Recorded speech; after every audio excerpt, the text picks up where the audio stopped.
barômetro.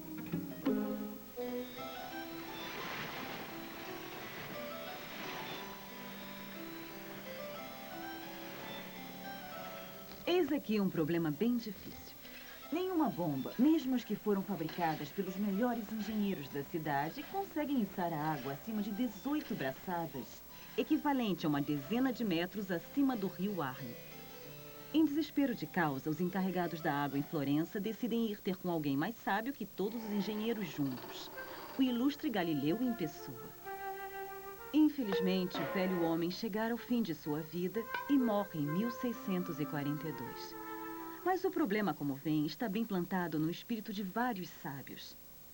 O que impede a subida da água acima de uma certa altura? 2 anos se passam e eis que um certo evangelista, Torricelli, matemático do Estado e discípulo de Galileu Galilei, retoma a questão.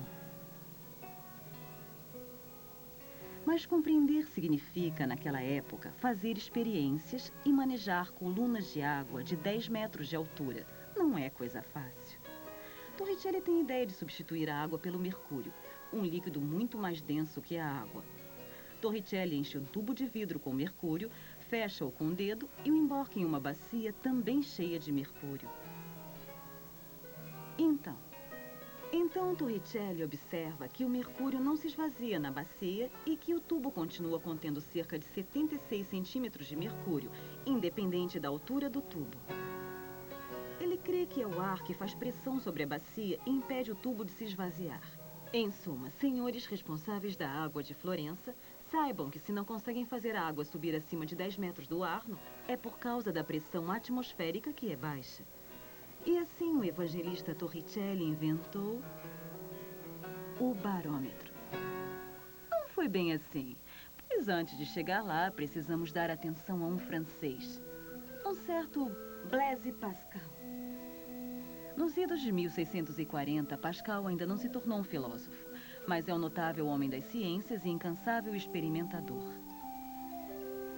Um pequeno prodígio que aos 22 anos inventou a máquina de calcular.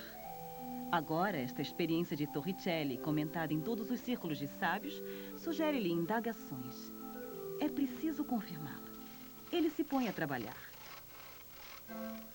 Após ter reconstituído a famosa experiência, ele decide ir mais longe. Ou seja, mais alto. Se a altura do Mercúrio está ligada à pressão atmosférica, esta altura deve ser menor em altitude. Mas onde encontrar altitude quando se mora em Paris? No topo de uma torre. Não da Torre Eiffel, pois ainda estamos no século XVII. No topo da Torre Saint-Jacques. Sim, lá em cima, a uma altura de 52 metros do solo. Uma altura suficiente para permitir que Pascal verifique que a pressão atmosférica varia com a altitude. Os resultados, no entanto, não são suficientemente precisos para responder uma das questões mais controversas da época. O ar tem peso? Isto necessitaria refazer a experiência em maior escala. Para isto, Pascal se dirige a seu cunhado que mora em Auvergne, ao pé do Puy de Dôme. Ali ele refaz a experiência em diferentes altitudes em 19 de setembro de 1648. Os resultados são convincentes. A altura do mercúrio diminui à medida em que se aumenta a altitude, diminuindo a pressão atmosférica. O peso do ar, como se dizia na época, está provado.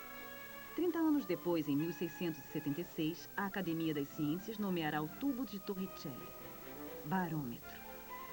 E como homenagem a Pascal, mais tarde se dará seu nome à unidade de pressão. E é assim que os homens passam a ter um aparelho para medir a pressão atmosférica. De lá a serem capazes de prever como será o tempo amanhã, é só um pulo, como diriam as rãs. Distribuição Sinapse, versão brasileira Áudio News.